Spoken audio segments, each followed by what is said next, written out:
ஒரு 5 மாத கர்ப்பிணி பெண் நீண்ட தொலைவிலிருந்து 2 குடம் தண்ணீர் எடுத்து வந்து வீட்டின் கதவை லேசாக திறந்து முன்னாடியே 2 குடத்தையும் வைத்துவிட்டு அடுத்த 2 குடம் தண்ணீர் கொண்டு வர சென்று விட்டாள்.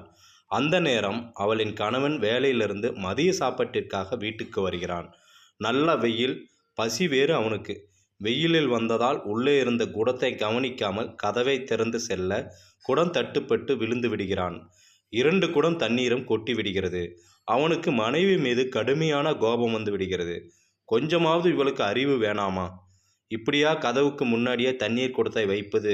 வரட்டும் பேசுகிறேன் என்று சொல்லி கொண்டிருக்கும் போதே இன்னும் 2 குடத்தோடு மெதுவாக வருகிறாள் மனைவி.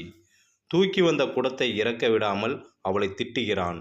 உன்னையெல்லாம் உங்கள் வீட்டில் எப்படித்தான் பெத்து வளர்த்தாங்களோ, உனக்கெல்லாம் மூளையே இல்லையா என கண்டபடி திட்டுகிறான். இதை கேட்ட அவளுக்கு கோபம் தலைக்கேறியது.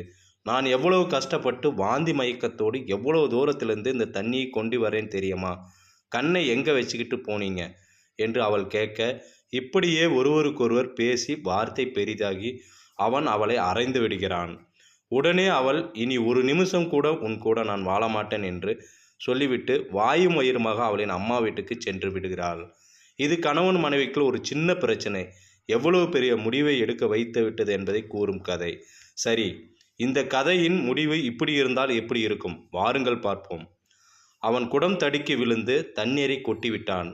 உடனே அவனுக்கு தோன்றியது, அடாடா, இப்படி கவனிக்காமல் 2 குடம் தண்ணீரையும் கொட்டிவிட்டோமே. பாவம் அவள். வயிற்றில் குழந்தையோடு தண்ணீர் எவ்வளோ தூரத்திலிருந்து கொண்டு வருகிறாள்.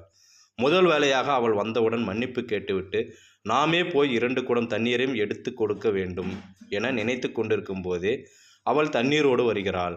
இவன் ஓடிப்போய் அந்த குடங்களை இறக்கியவாறு நடந்ததை சொல்லி, நான் கவனிக்காமல் குடத்தின் மேல் விழுந்து தண்ணீரை கொட்டிவிட்டேன். பாவம், நீ எவ்வளவு தூரத்தில் இருந்து தண்ணீரை கொண்டு வருகிறாய் என என்னை மன்னித்து விடு, கொடு, நான் போய் தண்ணீர் கொண்டு வருகிறேன் என்கிறான். உடனே அவள் பதறுகிறாள். ஐயையோ, விழுந்துட்டீங்களா? உங்களுக்கு ஒன்றும் ஆகவில்லையே. தண்ணீர் போனால் போகட்டுங்க. நீங்கள் என்ன வேணும்னா கொட்டிட்டீங்க. தெரியாமல் தானே அங்கே தண்ணியை வச்சது ஏன் தப்பு. நான் போய் மெதுவாக அப்புறமா எடுத்துக்கொள்கிறேன். நீங்கள் வாங்க சாப்பிட, நல்லா பசியோடு வந்திருப்பீங்க, பாவம் என்கிறாள். அவன் அப்படியே நெகிழ்ந்து போகிறான். அவள் மேல் அவனுக்கு இன்னும் அளவு கடந்த பாசம் உண்டாகிறது உள்ளுக்குள். இவ்வளவுதான் நம் வாழ்க்கையும். கணவனோ மனைவியோ தெரிந்து யாரும் தப்பு செய்வதில்லை.